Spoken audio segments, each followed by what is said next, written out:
Welcome to Rules of Villainy, where three new trading card game players quest and challenge their way to the competitive top tables and discuss their opinions on Disney Lorcana.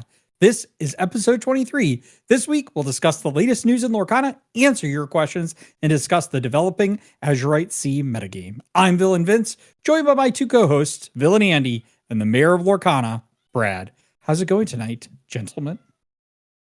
Good. I got a bone to pick with one of you guys. So. Oh yeah. Oh yeah. No. Well, before we get into that, how was your holidays? It was good, really good. I was full for like 3 days straight. Yeah, it was pretty good. Not too bad. Yeah, it was pretty good. I mean, I'm back here, as you could see, in my normal spot. Unlike last week. So it was good. It was a nice little trip. Yeah, it's always nice to get away for a little bit, and also not have to like come back and like have a whole bunch of mess. So it was good. I had a good time. Always love going to see friends, and it was good to get back to the good old state of Ohio. Yeah. All right. So Brad, what's this bone you want to pick? Oh, well, I thought the best way to do it was to introduce a podcast within a podcast and call it the Rules of Villainy, where we talk about how to actually cook your meat, because somebody on this podcast does not know how to do that.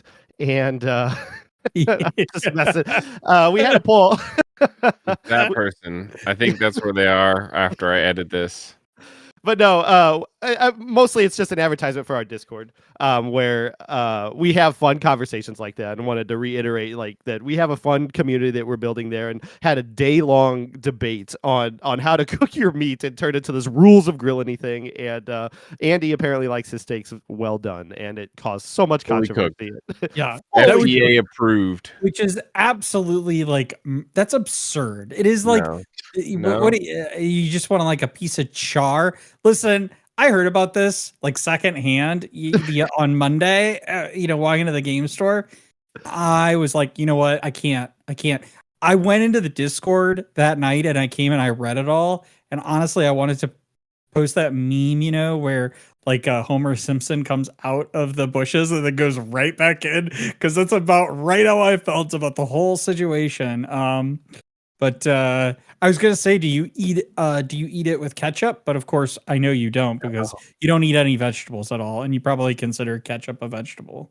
I consider ketchup an abomination. Ketchup is a ruiner of burgers, in my opinion. Oh my god! It has its place in certain things. Sometimes fries are good with ketchup. A hot dog is always good with ketchup. So what's your choice, though, Brad? How do you like your steak cooked? Medium rare. Yeah, same. Medium rare. That's the way. That was what the poll ultimately determined by everybody in the Discord that participated. But I think, and was there two people that voted well done, or was it you twice? Probably. I only voted once. I only voted once. It only lets you vote once. Okay. You know who the other vote was? It was the Food and Drug Administration. That's who it was. The Food and Drug Administration approves steak as long as it's been cooked to an internal temperature of 145 degrees. It's safe, and that would not be well done. That would not be well done. 160. Well done. Needs to be cooked all the way through. No, that's fully cooked. No, that is, if you go look, 145 degrees. Continue this conversation on our Discord. Let's bring it back to Lorcana. I'm just saying, you are incorrect by having a well done. It's okay. I'll link it down in the description. But Food and Drug Administration guidelines that you'll see 145 degree temperature. Don't ask me how I know that. All right, we'll get into Underworld news. Kind of a light news week, but to be expected. But we did hear, I think yesterday, maybe that, or maybe even this morning, the World Championship news that we now know there are going to be 26 people, 8 qualifiers from both the EU and the NA Continentals, and then all of the DLC winners auto qualify. So what do you all think about this? Interesting number, 26. I think that's like not even the full. Was it 32? 32. I would have expected 32. Yeah. I wonder if there will be maybe more, because they didn't announce the like format or anything at all. That's like literally all they announced was that it's going to be 8 and 8. We have it in our notes as top 26. I don't even know that it said top 26. Did it? I thought it just said 10 winners auto qualify as well as a top 8 and top 8. I wonder if they might even have other slots that get opened up in some way. 26 seems like a really odd number, but yeah, it does. But I'm pretty sure it looks like, so based on the announcement, these 10 players have already secured their slot, and we already know based that the top 8 in both continentals will qualify. So that's where we are getting the 26. So you're right. They didn't announce 26, but based on the information we 8 more have, slots. Or right? No. 6. no, there'd be 6 more slots. 6 more slots. I think there could be 6 more slots. Yeah, I doubt it, because I think it would go against the nature of the game and the competitiveness of earning the spots. But when you said that there potentially 6 spots available for the to make the 32, I wondered if there would be some kind of like randomized 3 people EU, 3 people NA from all who participated in all the events or some of the events or whatever, that just randomly get a notification like, hey, guess what? It's your lucky day. That's a bigger chance than a smaller chance than pulling an enchanted, right? Of 3 spots in both continents. I'm just speculating. I have no idea. It's probably not that, but Yeah, who knows? 26 is a weird number, so it got me wondering what can you do with the additional 6 or more to go for the 32, or 64 might be too many. I think 32 is a good number. Yeah, they could also do some sort of system of that involves like bracket tiering or even buys. You could even have a buy in some way. Maybe the 10 people who won a DLC get a buy compared to the 8 that qualified through Continentals. We don't know the format entirely, but yeah, if we just did a 2-game format, cut to top cut, best of 3, best of 5 or 7 for the finals or whatever, I think it would be really weird to do it at 26. But I'm coming from being an esports fan, I am kind of in favor of some of the like more interesting bracket types that they have, like winners bracket, and then when you lose, you go to like the losers bracket, have a chance to come back in for the finals, the winners. But it does pose a really interesting question, I think, about the players who've already won a DLC that are going to Continentals, like Luke and Zan and Ed and anyone who's won a DLC now essentially is only playing for prizing, right? And especially if you get to a point of top 4 or 2 or 1, like the prizing in top 2 and 1 is that you get a set of all the cards and then a play set of all the cards. That's kind of laughable, right? You get the golden Mickey at 4. I don't think most competitive players really value or care about that card. They already have access to all of the cards they want. A gold Mickey is really valuable, but a lot of them already have it. So will we see potentially these 10 players, 10 of the best players in the world, experimenting a little bit? Maybe playing something a little more spicy. Maybe not giving out any sort of hints. Maybe testing the waters to see, what the meta's like. Maybe playing with a teammate in some way, saying, I'll go super aggro to see if I can knock out a bunch of these people and help my team who's all playing this other deck that we built together try and, I don't know if that's like, yeah, I think though a thing teams do or whatever, but I think more likely though people want to have the bragging rights of winning the Continentals. That is it too. That's possible. And so the way this does work, we do know this has been confirmed, that invites, if you've already secured an invite, much in the same way that the DLCs worked, they pass down. Yeah, it's based on Swiss though. Yeah, it's based on your record in Swiss. Which means that stands positive for Zach Bivens, the Swiss master. Yeah, that's right. That's right. So Yeah, I just think that most of these players want to be, the pricing's great, as you advance, but I think really what they want is that bragging right to be like, I'm the first NA continental champion. I'm the first European continental champion. So I don't think you're necessarily going to see that type of dynamic play out where, plus these are players that really enjoy playing competitively, right? So they're going to bring their A game. I think we should expect some really, really high level play in the main DLC event they're not the deal. I mean, you know what I mean? The continental event, the main event. I don't think we won't see high play. I just I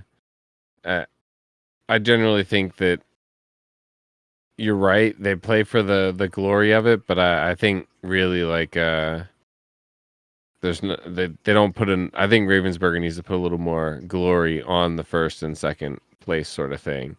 I think they touched on it in I think Moyen said something about it on Podcana about how they like prizes that say like a promo card that like says that you won something, that it's like, this is an art piece that I can hang up that also symbolizes that I won it. You can't really put a binder of cards up and say like, look, I'm a DLC winner, right? Like it's kind of you get weird, a trophy though. You get a trophy. You do get the trophy, so that is kind of nice. It's like this big though. They need a big one.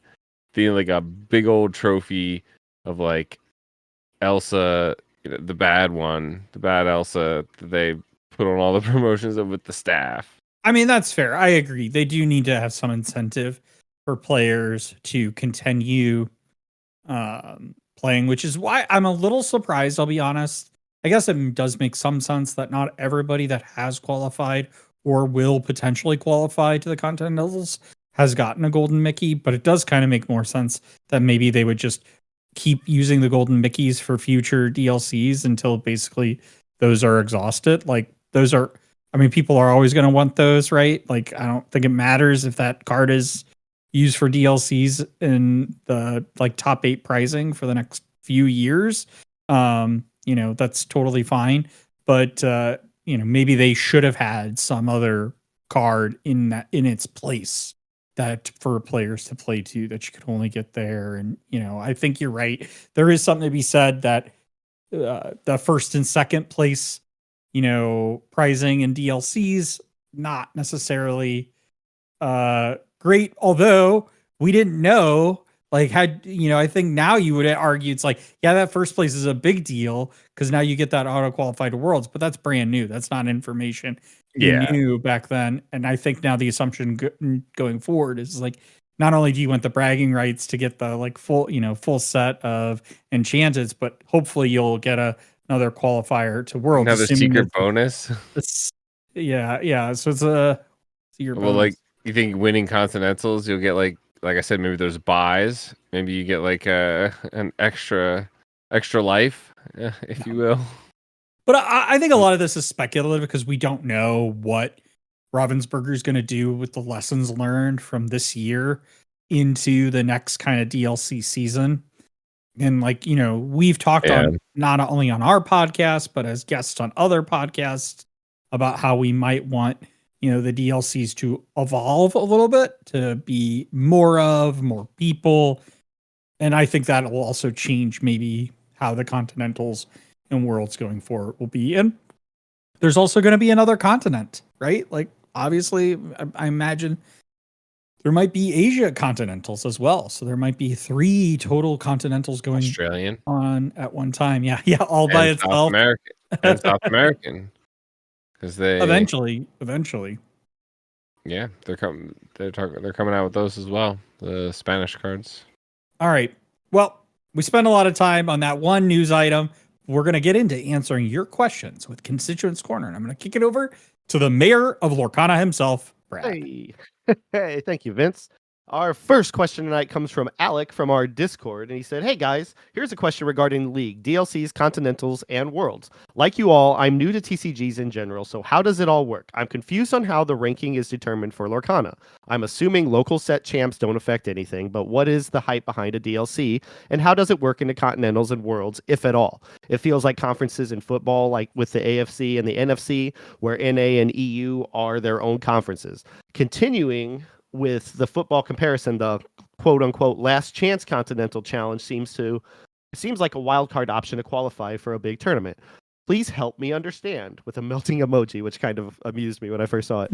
Really love the podcast, and you are all fantastic people. Bless. So thank you so much for that, Alec. And I'm going to hand it over to you, Vince, to kind of walk through that as our resident judge. Yeah, thank you. And thanks, Alec. I appreciate the great feedback. We love it. So it's a great question. So just say leagues don't matter in the sense of like you go league play, have a lot of fun, enjoy. It's not like a regular season and you're building up points to go to a DLC. Instead, what Lorcana has done is they have these events spaced out through the year, both in the North America and in Europe, where you can go and just pay to attend. And all those tournaments can range in size from about 1,000 to 2,000, give or take.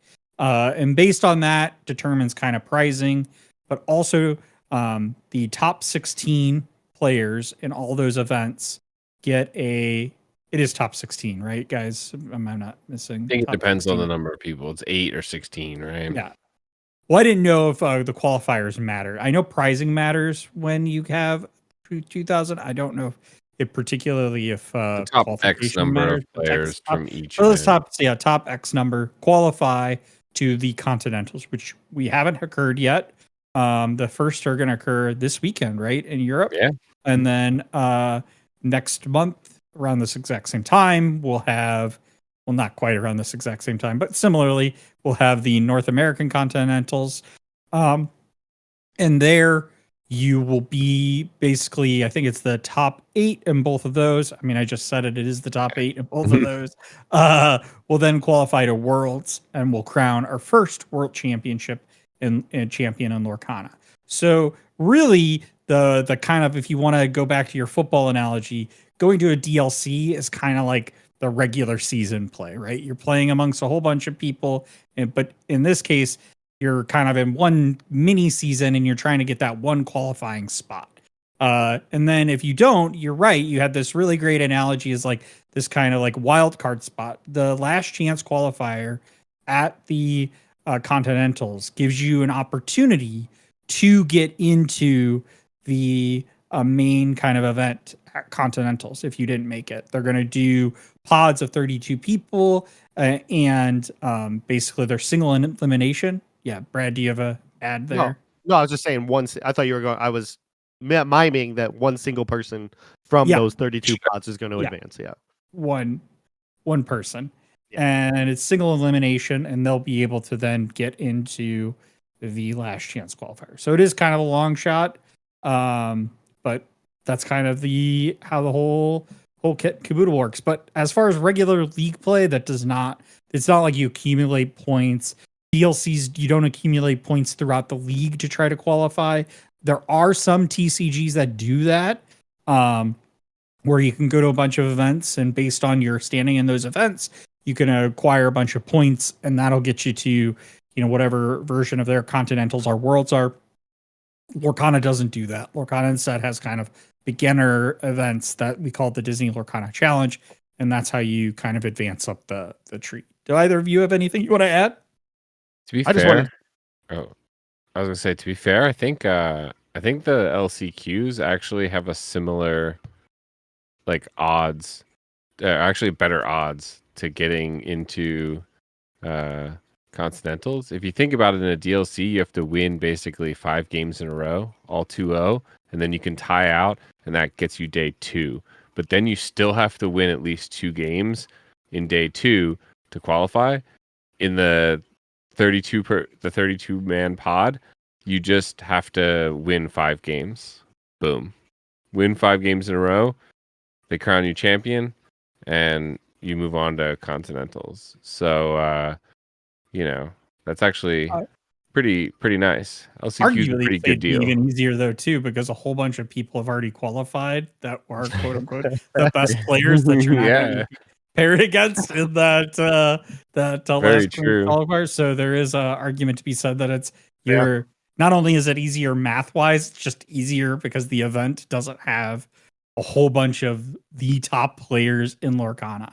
And that's not to say, I mean, I don't disagree with that at all, but there are a lot of good Lorcana players out there, but unfortunately every single one of them can't qualify based on the nature of the game. So don't think of it as like a, fully a discount way to get in there. You're still going to have to play the best Lorcana you've ever played to do it. But all I wanted to add, which I'm glad Andy went first because it's more objective than mine, but the football analogy is great. I think the DLCs are the regular season, the Continentals are like the conference championships, and the Worlds is the Super Bowl. If you want to look at it in like simplistic terms, I think you, Alec, and Vince nailed that perfectly. But yeah, touchdown! Woohoo! All right, I think that's everything we needed to say about that. Thank you again, Alec. The next one comes from Jimmy, again from our Discord, from another wild conversation that happened today. So again, check out our Discord if you're not there already. Puppies versus microbots. What is the better, quote, more than 4 card to build around, and why? Should Ravensburger continue making more than 4 cards? What about restricted cards? Limit to 1 per deck, 2 per deck, whatever. So this stemmed from a deck that I just randomly threw together today after I gave Jake a hard time about playing puppies. I was like, you know what? I want to kind of update new puppies for this set, and I want to do it as simple as possible. And it was 48 puppies, 4 bodyguard Simbas, 4 of the new Simbas, and then 4 whole new worlds just for hand refresh. And it evolved into all this chatter about puppies. Andy hated it immediately, and then it turned into a bigger conversation. Yeah, of like, well, puppies you can have up to 99. Microbots you can have an infinite number of. What number is a good number to have those, and are they ever effective? And ultimately, when I play puppies, I'm playing it for fun. I don't know that it'll ever be on a competitive meta level that Andy thinks about constantly. But if the question is between those two, I think I'm going to play puppies every time. But I am very interested in what microbots can do. I just don't have a lot of them being this new into the Azurite C set. And as far as other cards that could have the no restriction clause for this number of cards in your deck, I don't know. Like maybe if there was some kind of specific hyenas or something. I'm playing hyenas right now and having fun with it, or like wildebeest from the Lion King. If there was like a number of wildebeest from the Stampede or something, but I don't know what other cards could meet that restriction and be, a fun card to play off the top of my head. What about you guys? I know I'm supposed to go next, but I'd like Vince to go because I have a lot to say. No, Andy, you go. That's the order. All right, fair enough.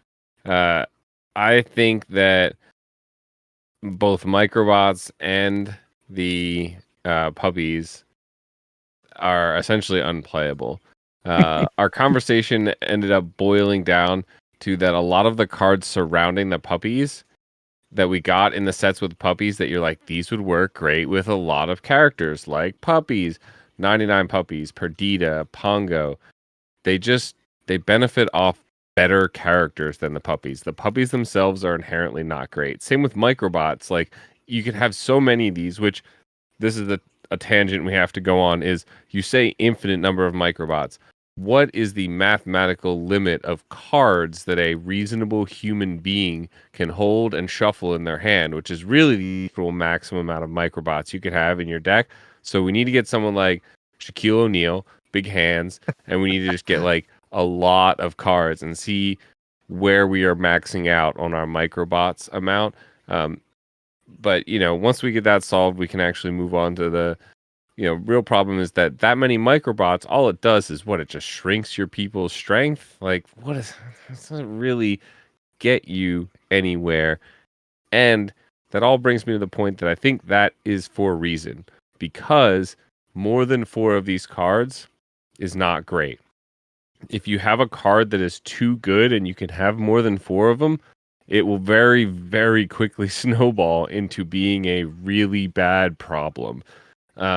So as far as other cards that Ravensburger could continue to make that could be more than 4 of, they'll probably do it, but I think they'll all be very, very inherently bad. The closer they step towards them being good, it just it's way worse because you can have more of them. As far as limiting cards, which I think is the other party, so what about restricted cards? Limit 1 per deck, 2 per deck. I think that is a whole other thing that I think other people have talked about using that as basically to help with power creep, right? Instead of banning a card, instead of banning Diablo, you say you're only allowed to play 2 of them or something. But a nice take that I've heard is that when you're playing too few when you're forced to only play 1 or 2 of them, and then your opponent gets that 1 or 2, you're just kind of like, well, okay, they got lucky, right? Like that stinks. It's like, it makes it more of a dice roll kind of situation, and it's not great. So, do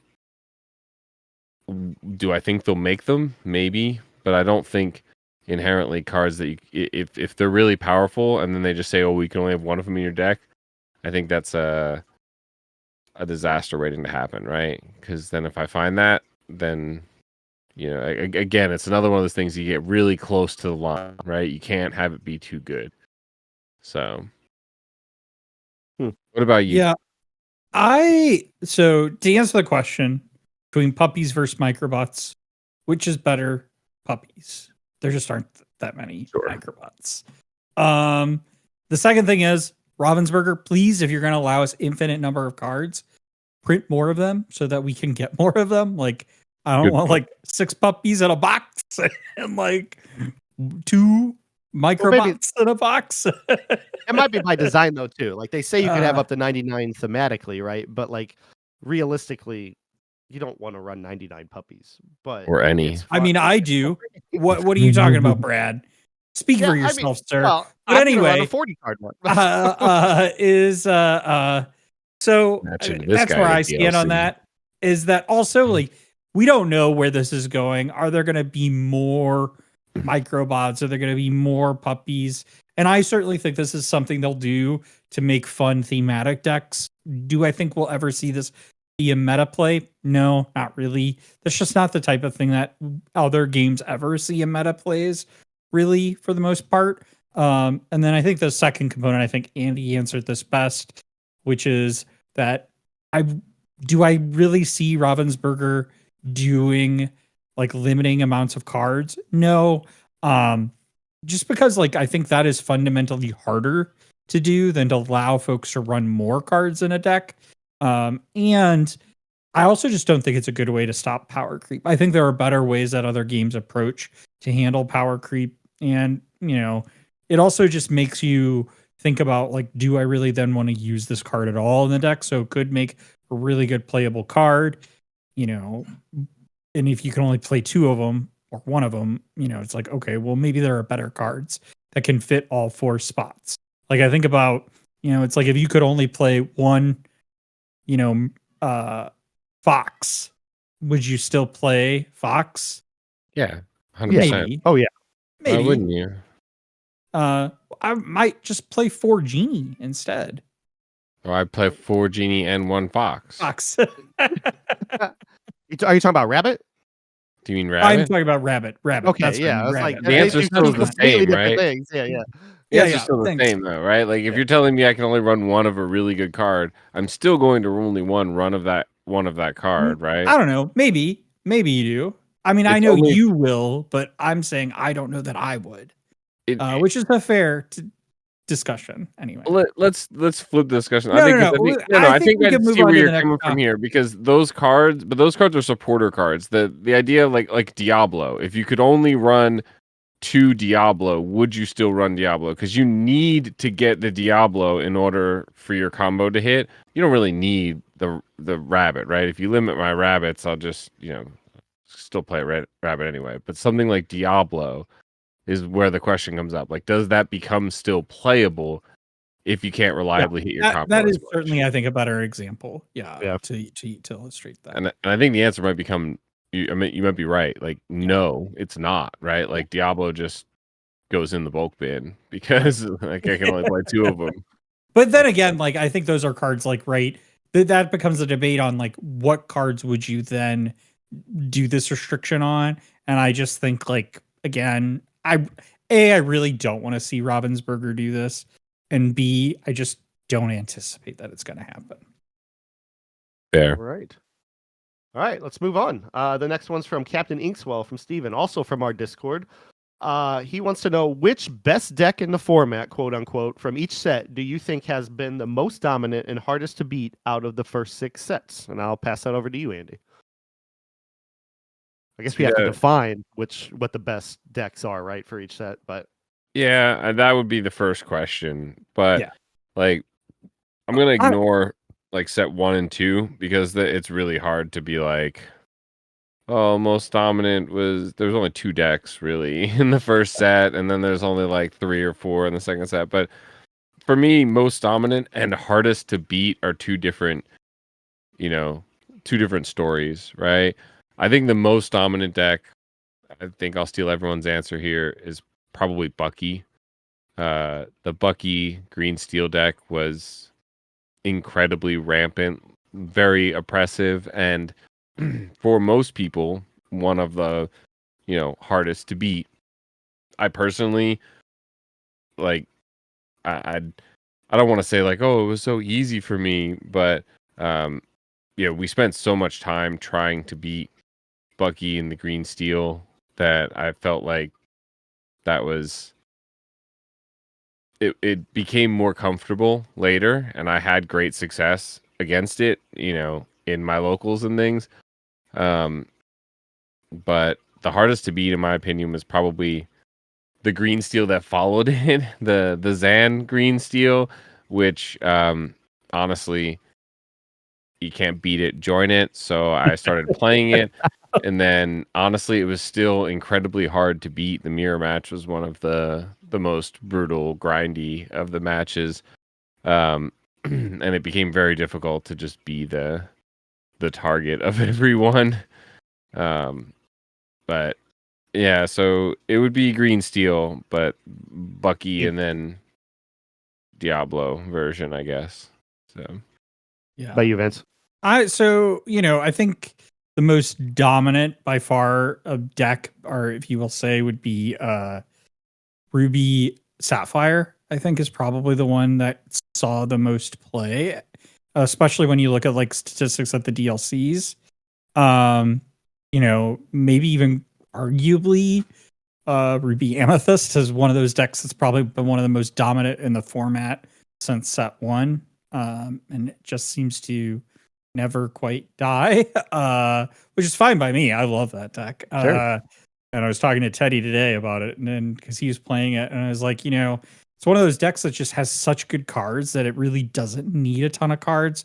Like I think Genie is the big standout card from Azurite Sea, which is a phenomenal card to add to that deck. But really, like, it doesn't need a ton of of cards. With that being said, though, I agree with Andy. By far, I think the Zan Emerald Steel deck that took down 2 DLCs, basically. I mean, they weren't the exact same deck. They were a little bit different, but, it just goes to show you how dominant that deck is. It was one of those things where, we talked about it on this podcast, whereas like we thought Bucky was oppressive, but actually like removing Bucky from the meta forced Emerald Steel players to think about the deck in a different way to get the exact same objective, and ultimately made the deck more oppressive than it even was with Bucky, and in particular made it significantly more consistent than when Bucky was in the meta. So while Bucky was frustrating to play against because you just had no hand and you were out, like you don't necessarily have that same oppressive play when you're playing Emerald Steel. Like you can they can still discard you all your cards. But what really is oppressive is they can draw a ton of cards, so they can have an answer to anything you put on the board. to really just outrace you, so they can, basically control and then outrace at the end because you've got no way to effectively answer their board.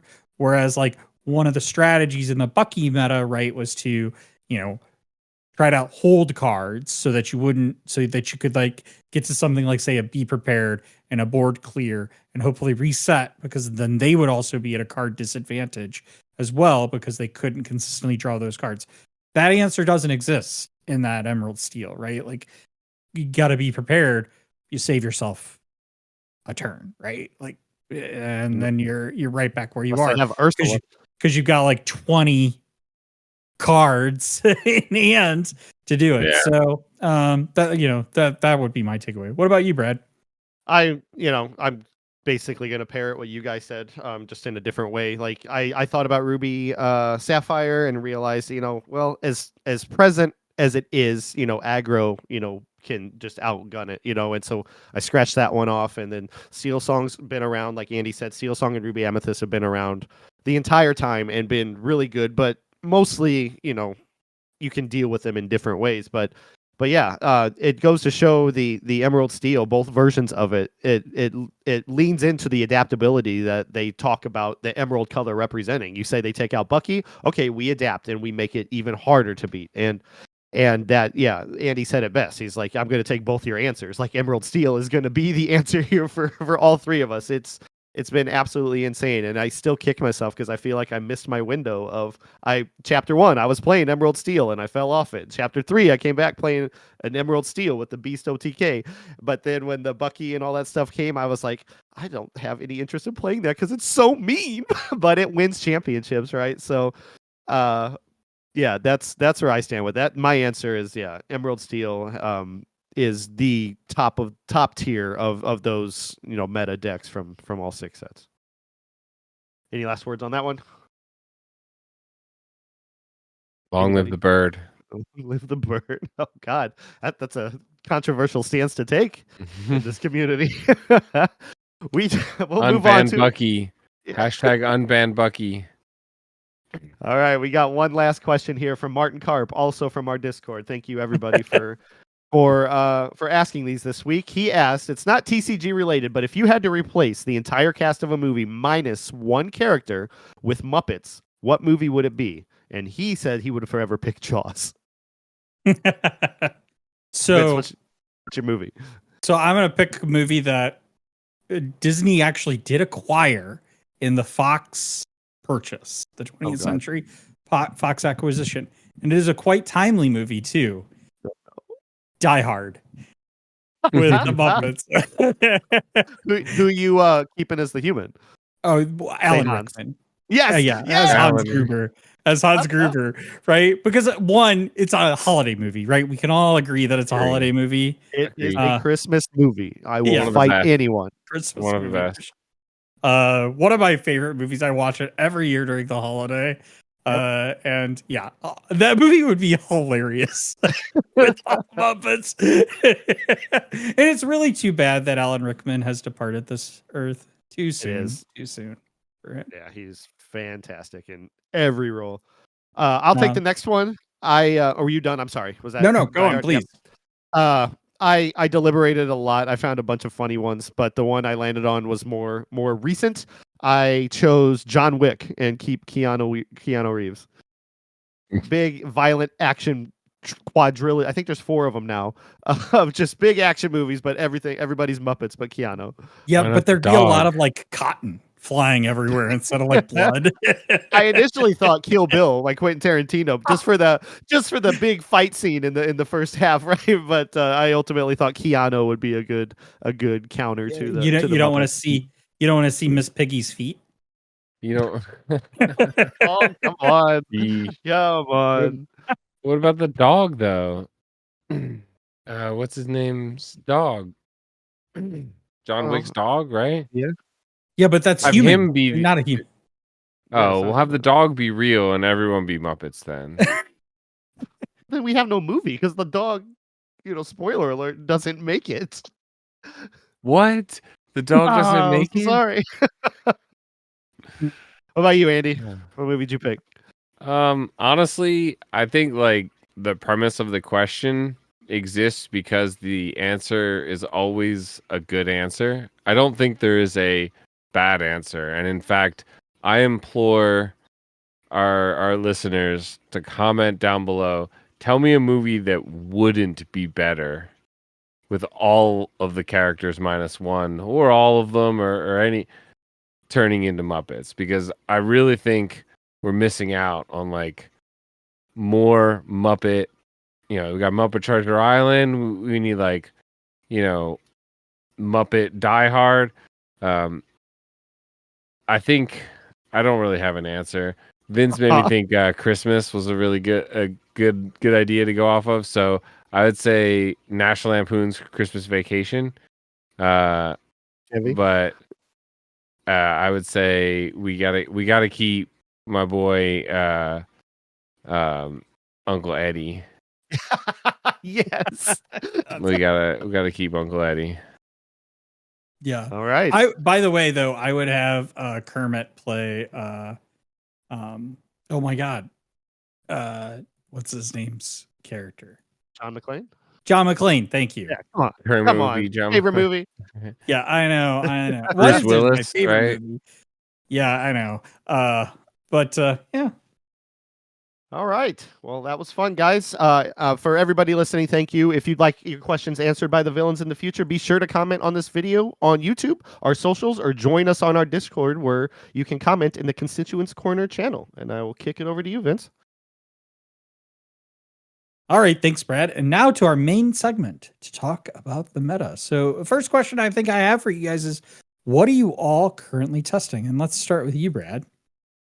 It should be of no surprise to anybody. I'm still on that Blurple wagon, and I don't know that I can get off of it. I have all these ideas with, I want to play. I always enjoy playing Mufasa, and I always like seeing what other people are playing and trying to play around it. But I'm having the most fun with Blurple and just kind of switching it up as much as I can to keep it, interesting and try to find solutions to problems I run into from the testing. So, that's where I'm at now. I got a lot of changes I want to make, but we can dive into that, later. I'm sure we want to talk about what you guys are playing as well. What about you, Andy? Well, before we start with Andy, because Andy's Oh. got the hotness, who's gonna kind of blend the topics here. I'll start with blue. For me, I'm testing out Blue Steel. So really only started playing it tonight because I did not have a deck built for Monday. Of course, otherwise I would have Why would played. you? So, man, you sound a little like bitter there, Brad. I'm sorry. I'm just giving you a hard time. It just seems like, like we talk about it every week. Like, I'm going to build a deck, and it kind of became a meme. But I'm happy because Blue Seal's a lot of fun, and I saw some really, really fun things over the weekend playing with Jake. That makes that deck look like a lot of fun. So I'm excited to hear how you did. Yeah, I mean, I like it. It's a lot of fun to play. I think I'm still trying to figure out how to best pilot it. I got a little bit better playing tonight with it. But I really like the, man, that aerial when you have a ton of items down and stuff. I mean, just amazing. I was playing a game against Hannah, and I think I had 8 items on the board. Like I found basically every Fortisphere, every popsicle. And I had are you doing Oswald? No, I'm not doing Oswald. good. I don't think that card's very good, if I'm being honest. I agree. No, but that Calhoun is great. Plus, you pair it with the Cogsworth. I mean, sure. That card has some power to it. The only thing I'm unsure about is I think it's the Jim Hawkins, the 0/4, but for every card you ink, you can get Challenger +2. I'm not sure how you feel about that. Mostly because I like it when you play it, but because it only is Challenger on your turn, it makes it a pretty easy trade it is a 4 strength character or That's 4 good. willpower. But I think that's what you want. The goal is with that is the trade, the favorable trade for you, but you also want to get him out there and shift him because he keeps the Challenger, beyond the shift, right? So are you playing the big Hawkins as well? I am not. No. Okay. So that's what I was going to consider ask. What does your blue steel list look like? Because you asked what we're testing with. I have 6 decks next to me here that I've built that I've been testing with, and one of them is blue steel. And building blue steel was quite an interesting, endeavor, because there's the first big question, which is wheel or no wheel. So which party are you in? Wheel. Okay, so you're running wheel, so you definitely want to be getting to 5. You want a 5 cost character out there. So you already said you got Cogsworth. What other 5 cost characters are we going? You got Gantu in there? I don't have hell. Gantu. You're not running Gantu? You're not running Gantu? What podcast even is this? Disrespectful. So the Jim Hawkins also gets you towards that line, and I think works really well with that small character. And I think the thing you might, that might help out here is that basically that small gym, you're ramping. So you play the gym, and then you can ramp with Sail and or Tipo and get the extra ink down to take out something larger. And if it doesn't get banished and they have to swing back into it, yeah, you don't trade back because it's just Challenger, but that buys you an extra turn that they aren't questing, because the meta is incredibly fast these days. So even to take a turn off of questing with someone to swing into something that has zero strength is cumbersome at best. So I find the same effect when going up against Diablos, the new Amethyst Diablo. 0-1. Yeah. Right. I don't want to give them the card, but I don't mind. I understand you have to take it out right away. You don't want to just let it keep questing, right? Same with Blue or a Fred or something. You rip the Band-Aid off and you get it out of there. But I just, I want my character to be questing instead. Right. Have you seen? Do you have Baymax in your blue steel? I do not have Baymax. What I saw this weekend, what I saw Jake do was the synergy between turn 2 Smee and then getting that Baymax out to heal that Smee and keep him alive if they haven't ran into him already, gets you lore and gets that Smee extra life. And after I saw him do that, I'm like, oh man. I'm being pulled back to blue steel again because I really like this Baymax card, which I'm running in my Blurple right now. And the fact that I think blue steel, especially with the progressive decline of health that Smee has, I don't have a lot of opportunities in Blurple to utilize Baymax's heal ability. I do get it off, but the automatic decay that Smee gets, and that synergy of ramping up the Baymax on 4, if you can, to heal him is fantastic. And then he does it every subsequent turn on questing if they haven't brawled it or something too. Yeah, I definitely think Baymax works better, is a better option in that blue steel deck than it is in your Blurple deck, just because of it feels Smee, Lawrence. Yeah, Yep. there's just all those more work options. great with Baymax. Yeah, that's the other one. Is he brought out Pluto, and then he just kept Baymaxing it. I'm like, I gotta get rid of these cards, because Pluto's a good boy again. And it's hard to do. Which when you say Tadashi, I assume you're talking about the 3 uninkable. Yes. The 2/2, the 3 drop. Yeah, I don't have it, but it's a card that I will likely test with.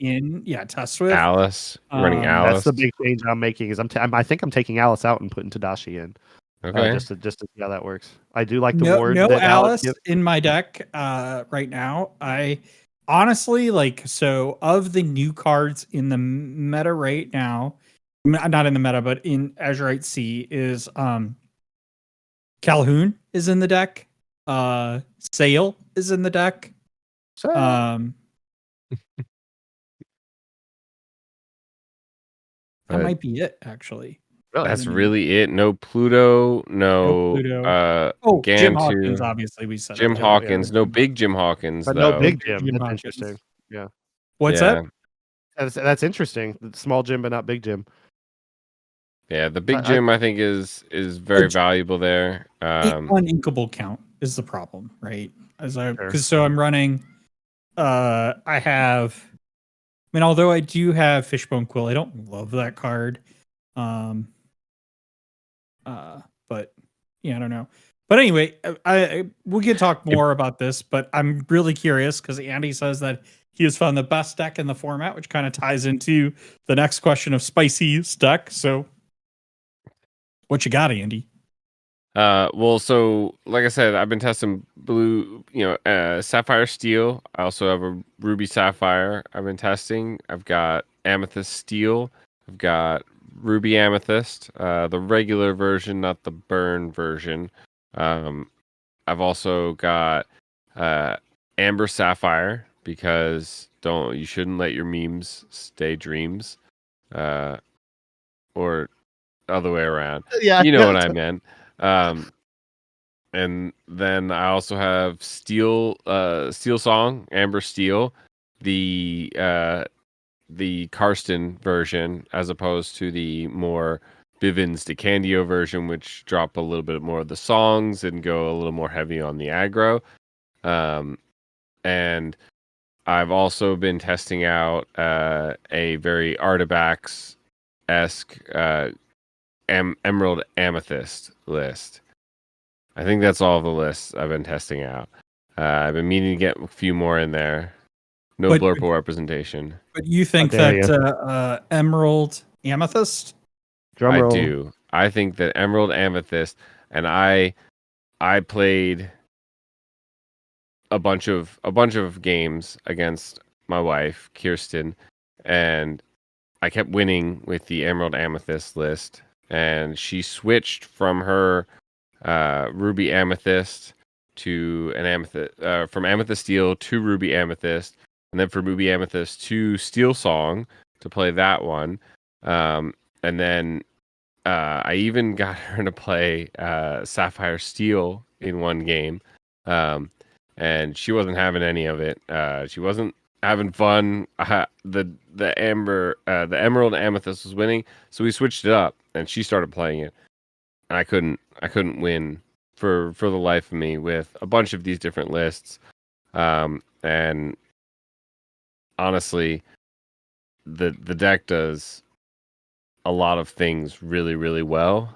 It kind of flies under the radar, in my opinion. There's a lot of different ways you can build it as well as the meta develops. I haven't tested it against Emerald Steel. I do have an Emerald Steel list built, because it is just the Emerald Steel list from last set, and I just throw in a Pluto there randomly. But so you took the Zan option, just to throw in a Pluto.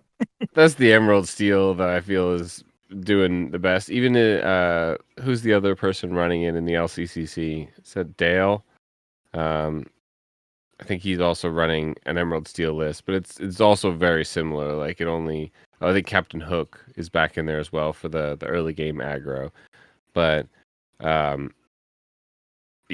cards that already have existed, Merfolk is great, Bonsai is great. There's a lot of new tech cards like the new Gazelle, Peter Pan Shadowfinder, I think has gotten really, really good with the addition of Genie, because you can play this Peter Pan Shadowfinder on 3, and now your Genie comes down on 4 with Rush. I think Cloud Kicker is also still very viable in the meta. It hits everything that Brawl hits, so as long as the Cove doesn't exist. And Gogo. Yeah, I was trying to save it for the end, Vince. Gosh. I mean, he's never going to be a villain. I don't know. Just never going to be a villain.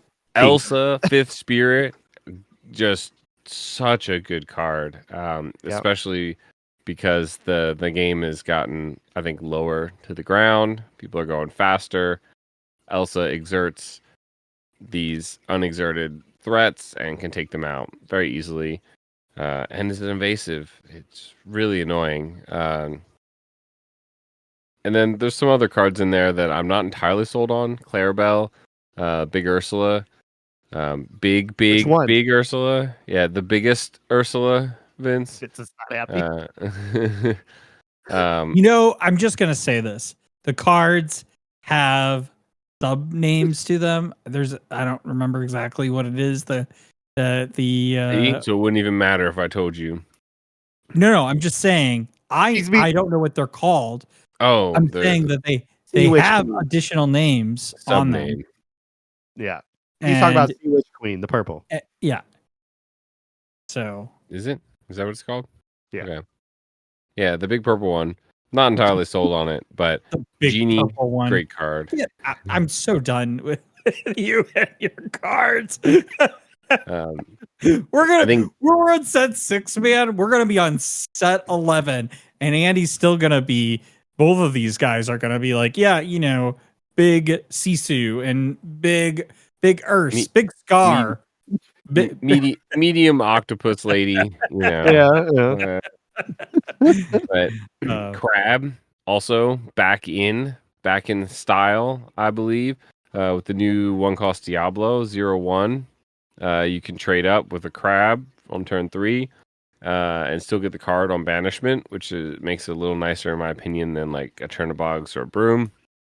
And also Crab wins you the Genie battle, which is kind of reminiscent of the Ruby Amethyst Minnie Mouse battle that would happen a couple sets ago, where whoever got their mini down, and then if you quested with your mini, then they crab their mini into your mini, and it's like so that kind of exists again now with the Genie, and thus Crab is very valuable. And as Vince already said, Gogo Tomago, she is what a woman. All right, the great card. What a woman! What a woman, right? Like, I think she gives Medusa a run for her money in most dominant female Lorcana card. She is a card that's on Sunday. Just knowing what she already does, like she's a great turn 4. I forgot she was evasive. I was playing Megan, and I was getting let's just get rid of her now. And trying to Mauier? No, I didn't do that. I'm not that crazy. No, oh, okay. It was probably Fox or something, and then she had to remind me that it was evasive, and I'm like, God, this card is so good. But yeah, and I just want to touch on the Crab too. Is I had to put Crab back in my Blurple because of that Genie trade. I realized on Sunday, like, I cannot run this deck without Crab because I need the boost for the Genie and Elsa and these other threats that I can't readily deal with in a challenge because all my strength characters are either not evasive or just low to the ground. So I mean, Crab is such a great card, right? Like even in the Ruby Amethyst build I have, I put Crab is in there. He's been in there for a long time, but just an awesome card to be able to give you favorable trades and also helps you. It's always been a great card to trade up for like trying to take care of some, big locations as well. Yep. And so it's just a great tool, and it just combos with so many cards, right? You can play it with the Elsa 5th Spirit. You can play it with like the Genie, and you really get some favorable trades off of them that make it even harder for your opponent to come back and stuff. One thing I'm kind of seeing as the meta has developed is like evasive is a real big deal, right? Like not one that I necessarily kind of thought about going into, but you see all these characters that you're like, oh, that's evasive. Genie's evasive. Elsa's evasive. You've got Gogo is evasive. And where's this resist game? Somebody said resist was going to be a big one, and I'm not seeing it, with the exception of Calhoun really coming out the gate. It is still yet early in the meta, but I'm not seeing it like I thought I would. You want it to work, you got to make it work, Vince. That's true. I do have to make it work. Change you want to be. You want to see the change I want to be. So, Brad, what are some spicy decks that you're seeing? That I'm seeing? Playing, testing, enjoying, experiencing. Well, we talked about what I'm playing. I threw some spice in. The reason why I need to put more Crabs in as well as my spice card is my Merlin Shift, which doesn't get a lot of play, but he being able to search your deck for any answer is fantastic, and so I'm going to play around that in ways that that benefit me. But I do agree with Andy. The Megan's Purple Emerald Amethyst that I played on Sunday was, it was our championship match, whatever, of the league day, right? And she got the better of me with it because it's just, those big hitters. You mentioned Bonsai, you mentioned Gogo, and I don't know if she was running Gazelle or not, but I do like that card quite a bit. I haven't had a whole lot of testing, in-person testing like Andy has with Kirsten, so I can't talk about other decks that I've seen. Monday night I did play Justin, one of the qualifiers for Continentals. He was playing a Amethyst Steel deck that I was having trouble with. Vince showed up and immediately proclaimed, like, "Wow, you look like you're having a good time." At the times where it was kind of evened out, but then Justin just went wide and pulled away because he's such a great player and knew how to deal with my semi-competitive but not all the way there deck that I've been hawking for the last 3 sets. But you gotta get good because you gotta get that scar, buddy. I do. Yep. All of them. You gotta get all. Remember the play set of both playmats. Yeah. Don't play any championships in St. Louis because I'm winning all of them. Yep. Even if they're double booked, I'll find a way. He's gonna get one of those the Hermione time turners. There we go. Yep. The spice I was gonna say is this Amethyst Steel. I think that's actually been a pretty good deck. I saw it on Monday watching that game between you and Justin. I also played it tonight. I went 1-2 into that deck. So who played it tonight? Hannah played it. Okay. Yeah. So Will had built it, but Hannah played it, and she piloted that deck great. Honestly, sure, she's great. So great player, but just really I'll tell you what is interesting, I think, about the Amethyst deck, which is why I'll be honest with you, I'm kind of considering not doing a blue steel wheel deck, is that I don't really want to give players answers, and those decks have a lot of answers that I really don't want to see on the board. And so, it's like I never actually, in those games, I never played a whole new world. I actually just fishboned it away because I could get enough card draw with items through Hiram to be totally fine in the game. Plus, ramp there's like utility and other ways in getting ramp. And I think maybe Tadashi is a better, more effective ramp card because you can put like a card on board, force them to answer if you want, and also ramp that way. So I don't know. I've got a lot of things like tweaking. I think I'm in the deck tweaking stage, but I'm also going to probably try to play Ruby Amethyst to see if I like it. Sure. I also saw that Heather was playing Amethyst Emerald, and I really want to give Gogo a try. I've never been a huge Emerald fan, as we know, but man, that Gogo card is so cool. So I love that card so much. Really good. Getting it in sealed, you're like, yes. Yeah. So, and the Genie is a great card too. I don't have enough Genies. I need another. I'm running 3 because I would run 4, but I don't have 4. So I'm running 3 and a rabbit. Yeah, I have 2 Genies. Yeah. If you're gonna stick to blue steel, I want to shout out Jake. We had 5 or 6 matches this weekend. His list was good. His list was really good. He was utilizing that Tadashi really well. I had to answer it. And then he had the Pluto, the Smee, the Baymax combo to heal them up and everything. And I was really impressed. And immediately, like, man, is this the 3rd time in a row I'm going to be pulled back to blue steel to be competitive? But I'm going to try to stay strong. But I reach out on the Discord. I'm sure he'll share his list with you and shoot some ideas because it looked like that Tadashi. Like after the conversation we had in the Discord today, I'm 100% certain going to try working him in because he has to be answered. Either he's questing for 2 or they're giving you 2 free ink, right?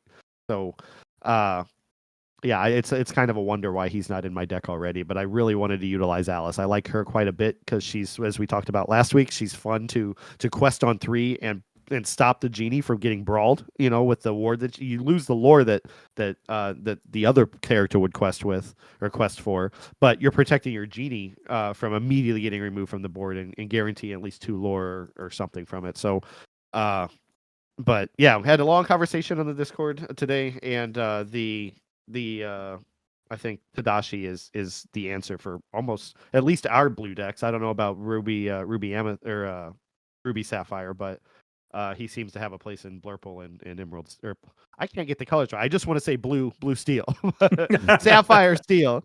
But yeah, we need to get Brad like a set of like little circles colors. So instead of having to say them, he can just hold up which 2 he's talking about. yeah. Am I testing against boop boop? And he just holds up. But I think that first off, Amethyst, best color. Rules of Villainy. So you heard that here from Rules of Villainy a while back. We've been saying that since the beginning. It's the best color. I think the Amethyst Emerald and the Amethyst Steel decks have a lot in common, and the Ruby Amethyst, honestly. And I think if you look at the Amethyst Emerald, you've got a few key things that the Amethyst Steel and the Amethyst Ruby don't have, which is the solid early game aggression. You don't have a 1-drop with 2 lore in either of the other 2 colors because you don't really run that Maleficent. So you have the Cursed Merfolk that can come down. Otherwise, you're typically just running the 1-drop Amethyst cards. Steel is, I think, arguably better than Ruby Amethyst when you're just trying to sort of play on curve, like a lot of these decks are nowadays. Because I think Flynn, I've always been a Flynn hater, but I think the upside of Flynn is great, but the downside of Flynn is very not great. But you've got Smee, which, compares to something like a Bonsai. But I think what the real big difference is that Emerald Amethyst sacrifices a little bit of that like fight back, while it's using Amethyst to just sort of gain lore and get good value and get cards back in their hand. The Steel helps you fight back a little bit better. It's got those songs that you can get good value out of. It's got arguably a little better characters in Smee and Calhoun and things like that. But really, I think it's the Gogo. I think the fact you laugh. No, I mean I'm not laughing. I agree. I think that Gogo being able to instantly, first off, besides just instantly being able to gain 3 to 4 lore off of a character that someone has mistakenly left with damage on the board, the fact that it essentially turns every character you have on the board into being able to gain their strength in lore rather than questing. So instead of questing with a character, I can challenge with it and gain that much lore immediately. And it's, I think, incredibly valuable. And you get the tools, and you get the tools in Amethyst to be able to bounce it back and replay it. True. If you need to. So it's just got such a great ETB effect. But I think Steel's real strength is its removal. And I think its removal is just so good. Like watching Justin be here, like Zeus, Brad's board. It's like I felt like, it felt crazy just that he had all these answers. And I mean, honestly, like I forgot how good a card like Grab Your Swords is to, basically eliminate a lot of these like lower cost characters on the board, or be able to have like more favorable trades into your opponent's board and effectively clear. It's just a really, and like Fire the Cannons, which is a card, I know people played, but I haven't played that card, I think, since, Floodborn. This is the last time I really picked up a Steel deck. So, just having some pretty strong, like effective answers, is really great. And you pair that with one of the best colors with Amethyst. I don't think you can go wrong. I I will say I have built the Flynn line in the Ruby Amethyst deck. I am not certain that is the right play because I think it's hard for Flynn to trigger. I think that is a hard ask. It is, but it's the Flynn Sisu still is what you do, and I agree with you, but I think everyone says that's still the best line in Ruby Amethyst, and when you look at it, there's nothing else to do on turn 2 in Ruby Amethyst, and it's very depressing and sad. And I Ravensburger, please release like a really good 2-drop in Ruby specifically, because if you put it in Amethyst, that'll only make all those other lists even better. Play that 3-cost Simba or that 3 lore Simba. the Pinocchio clone. I don't know about that. Give it Ward and then we'll talk. Yeah. All right. Anything else you want to add? I think I'm good. All right. Well, let's go to the villain of the week. Brad, take it away. All right. I screwed that up. Hopefully you cut that. Nope. All right. Apologies to Gantu. It should be of no surprise to anyone after the last conversation. Tonight's villain of the week is Gogo Tomago, Darting Dynamo.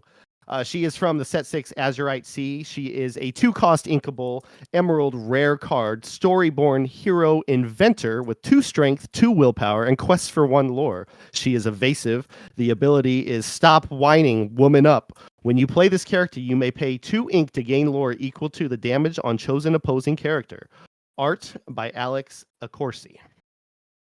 And what can we say that we haven't already said, right? She is a menace. You don't want to play her on 2.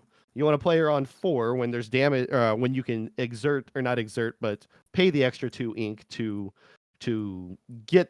utilize the damage on the opposing cards for lore, right? She's absolutely insane. What's that? But you can play it on 2 because it's got evasive, and yep.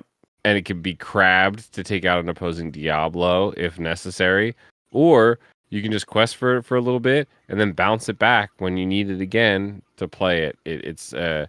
I find it's so threatening just by putting it on the board that it draws. So you play a Gogo on turn 2, they brawl your Gogo, and now your genie is home free because they spent their brawl on your Gogo, and you're just like, that's fine, I'll get another one later when I need it, which is really in the late game for that insane reach that it brings. That's interesting. I wonder if like a better player would not brawl the Gogo and sacrifice letting them quest with that 1 lore. She's a 2/2, right? So kind of have to though.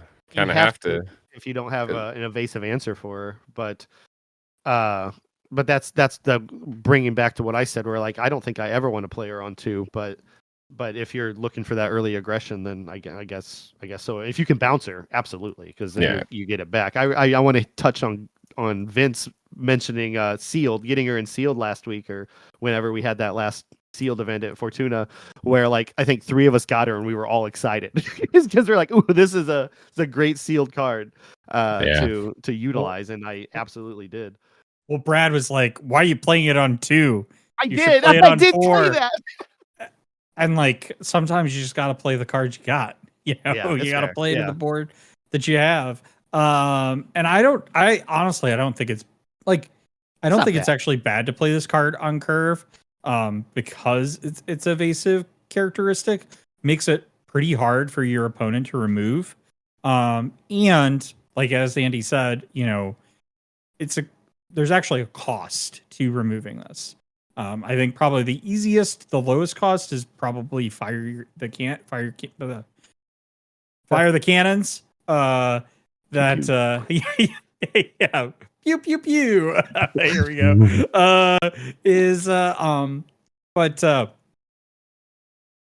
So I think that would work, but still, you're forcing your opponent to take a turn to play an action and not play to the board. And that's a huge tempo swing for you to then play something that they're likely not going to have an answer to, like the genie, or really plenty of other cards. And like, if that's a card you have in your hand and turn 2, for turn 2, turn 3 and stuff, I don't think it's the worst card to play on curve. And if you get the value at turn 4, but like, and just kind of echoing here, Andy's saying like, right, like this is a card you want when there's more damage on the board, especially on your opponent's board. So you want that opportunity to pay that extra 2 lore, 2 ink, to then get basically the equivalent of like 4 lore. So you want to be able to swing potentially another character that you have into theirs, play this, pay the lore, and get it, or hope that they just leave a character that has a lot of damage on the board as well. But to me, this just feels like a really, really good goat, like a super goat almost. Yeah, it's just free lore, right? Yeah, that's the only way it's comparable to goat, I guess. But you're same cost because you're basically 4 inkable gain, but this time it's gain X lore, right? Like, imagine X being the damage. It's not guaranteed 1 though, right? There's no guarantee on Gogo, and I mean Gogo has the versatility, but I think but the biggest, here's the thing: you're only paying 4 if you're getting the lore. Otherwise, then it's cheaper, and it's just an evasive character on the board.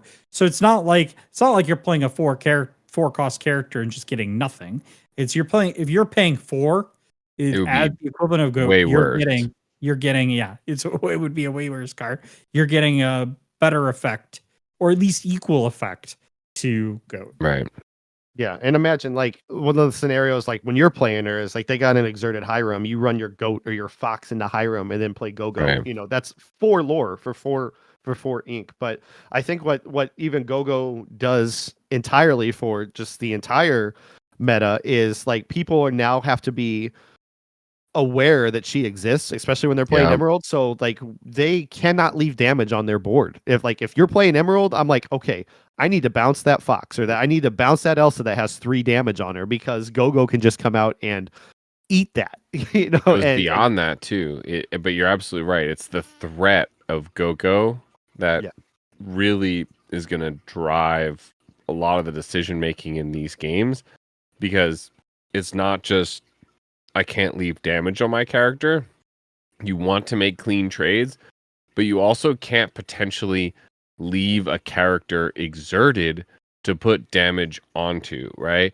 You have a Maui out and you think, oh, okay, well, I'll just sing friends with this Maui, right? Well, all right, now I rush in with a character like a fox and put 4 damage on the Maui and then play Gogo and boom, that's 4 lore right there. So much like a card like Calhoun, a former villain of the week, much like that card sort of looms over these cards like the new Lilo and says, okay, do whatever you want. I'm going to get rid of you for free and gain lore off of it. This Gogo threatens you and says, look, if there's even a chance that your opponent has this card in hand, I can't leave them a favorable, not even a favorable trade. Like I can't let them run their character into me in a very unfavorable trade, which then turns it favorable with this Gogo. So it's quite the threatening card to play around. I think you're muted. It's very much like Rapunzel or Baymax, honestly, where you got to play around that. Well, with that, the villains will take this case to the Galactic Council Chamber, where we will decide to ban, errata, or dismiss this case. Chief Villain Vince presiding. Make your arguments, fellow villains. I think if she's really good. I think the one thing I would change maybe is you have to exert her to do the damage, but then the other player knows that the threat is looming. That like she right now she's coming from your hand, right? You don't know if they have her in hand. She comes out for 4 ink, and utilizes that damage in the lore. If you have to wait for her to dry, it's instead of paying 2 ink, it's exert 2 ink and gain that lore, and it's already more than she's probably going to quest for. I think that would be the change I would make, but I wouldn't argue entirely for it. I think she's great. I think she would be unplayable at that point.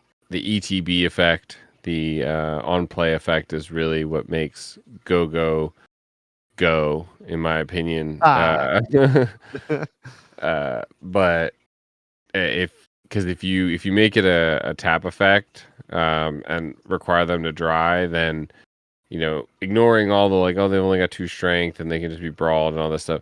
You look at cards like Bruno, which is great. The top card of your deck, you can get 3. The Mickey Mouse lets you play any other card. The Trumpeter one lets you play a free big version. Hades is the same kind of way. You'll never be able to reliably expect them to survive. Sure. And it's just, it's too risky to try and play that. And it needing like that setup as well. Yeah. But that would definitely get rid of it. My argument would be to maybe make it uninkable, make it a little harder to play. But honestly, like I don't know how you make this not great. This is a card that almost seems like you just kind of, the meta has to sort of evolve around it. We previously saw a lot less board-based metas in Vince was saying Ruby Sapphire was very dominant. When you saw these very Sapphire dominant lists, there was times where Brad and I were going to time at LGS every single week playing Sapphire v Sapphire decks. We each had 40 ink and our entire deck in our inkwell, and we didn't care about damage on the board, or like we each had one character and we'd dime it and we'd win, or the other did. So as the meta shifts, I think maybe Gogo might become less valuable, but I don't know how you stop it from being so great. And I kind of, honestly, some people just want to watch the world burn. So I'm ready to see Gogo wreak some havoc. Let's go. Ban the bird. How about you ban the Gogo? That's what we're going to be seeing next. Ban the Gogo? Yeah, probably. Probably will be the next. Well, the judgment of this court is I am persuaded by Andy's argument to make this card uninkable. I do want to say, shout out one thing before you shut the outro, is all 3 of our villain of the weeks so far have been women. So women villains, rise up. Let's go. And the judgment of this court is final. And with that, we hope you've enjoyed this episode. If you're joining us on audio, please rate and review us on Apple Podcasts, Spotify, or wherever you listen. We may just read your review in our next episode. If you're joining us on YouTube, please be sure to give us a like and subscribe. It sure helps the YouTube algorithm. Also, be sure to hit that bell icon like Quasimodo to be notified of our next episode. You can also help us continue plotting our devious plans on social media. We're on Instagram, Blue Sky, and the platform formerly known as Twitter @Rules of Villainy. Please join us on our Discord as well with the link below. Until next week, stay safe, fellow villains. Be wary of wannabe heroes who want to disrupt your villainous plans. And as always, remember the rules of villainy.